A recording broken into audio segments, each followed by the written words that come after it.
You really didn't want to be a soldier in the Continental Army during the Revolutionary War. Alright, let's say you're enlisted and on the front lines, marching towards the British early on in the war. During this time, your general, George Washington, was in love with British tactics, mainly their whole thing with marching forward in these big old lines, straight into enemy fire.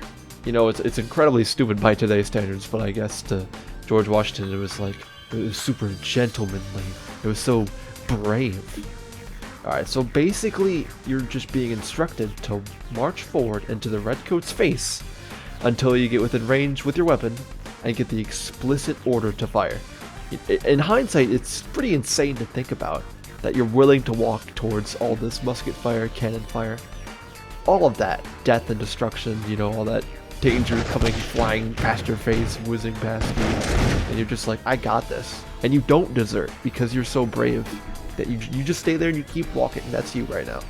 Alright, somehow you get past all these things flying past you, and you make it close enough to prepare to shoot the bad guys in front of you. Close enough means less than 200 feet from you, by the way, because of how horribly inaccurate these soldiers' muskets were at range.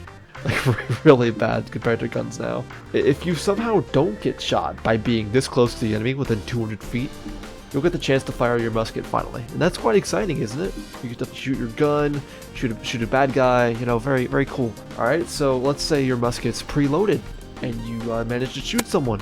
Great, right? But you gotta keep going because there's thousands of more walking at you.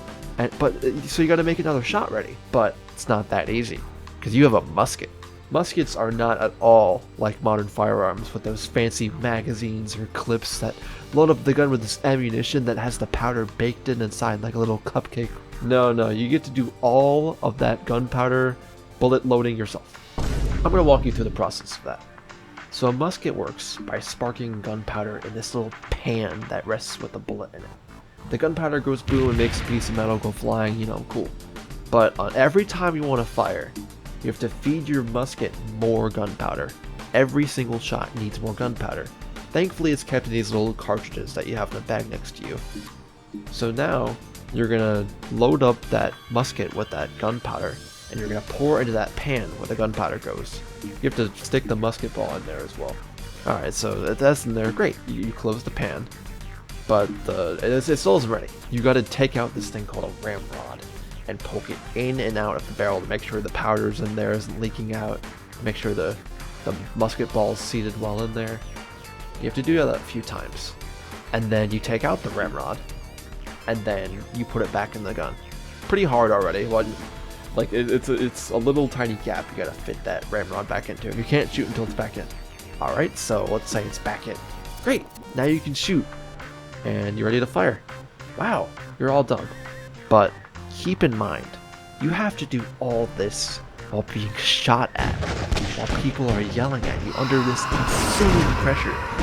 Would you really handle all that? Alright, let's say you do. You don't have infinite ammo. What happens if you run out of ammo and you're still in the front lines? You see, this is the 18th century, right? This kind of long-range combat was still primitive, right? I mean, we had bows, but it was still mostly like sword and melee stuff because of armor and all that, you know, at least in medieval times. And naturally there isn't time to sit there and reload your gun during this time either because of how long it takes. So it's quite common for a soldier to turn to face-to-face combat, which is why you see those little sharp pointy things at the ends of many rifles at the time. They're called bayonets. They're pretty scary, they're really sharp. This made combat really hard to survive with like, an enemy in this period. Pretty much, if you were winning and killing the other guy, or you were the guy getting killed, there was no in between. Someone had to pay the price, especially with combat like that. It got vicious, bloody, violent. And let's say you do get hurt and somehow survive. There's no telling if you're even going to be tended to.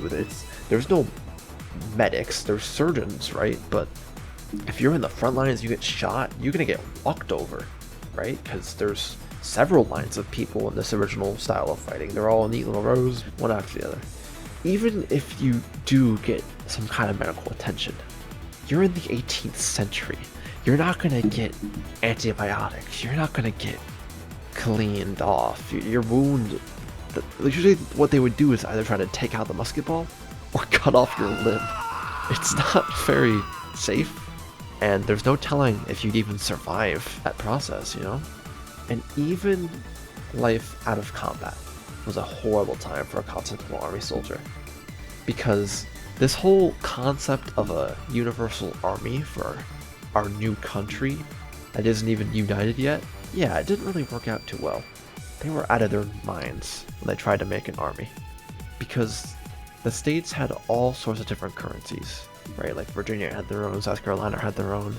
There wasn't one unified for all the use, so it was hard to buy goods and services. It was hard to raise money for this new government. Eventually they did get around to making a currency, but it was so inflated that many just refused to accept it or use it. It was worthless. So as a result, Congress went into extreme debt trying to finance this brand new war, and there were extreme issues with getting vital supplies to armies like clothes, rations, and camp gear for when they have to sleep. And it didn't help that this was colonial America. Roads were awful at this time period. They got super muddy and gross when the rain fell, and if rain fell, usually no travel. All this led to a soldier not getting fed or clothed. Because of this, there were times of extreme famine and misery, such as the Valley Forge tragedies, where thousands of Continental Army men died from disease, famine, and cold during the wintertime, for months on end. Months of suffering. And let's say you, the soldier, somehow survive all of this, and you do your time, you do your 6 months. You get paid peanuts. You get paid with this little currency that's worth nothing. And a lot of the time, they didn't even have the currency to give, so you just get these little IOUs that you're paid after the end of the war. So, as being a soldier at this time sound now? I mean, I guess if you got through all this alive, you'd be really brave, respected, and cool, and a hero, but would you really want to go through all that just for a bit of glory? Well, I hope you have a better understanding of what soldiers at this time went through. It was hell to be a soldier in this time. So we should look at the founding of our country and thank these lost men for their sacrifices.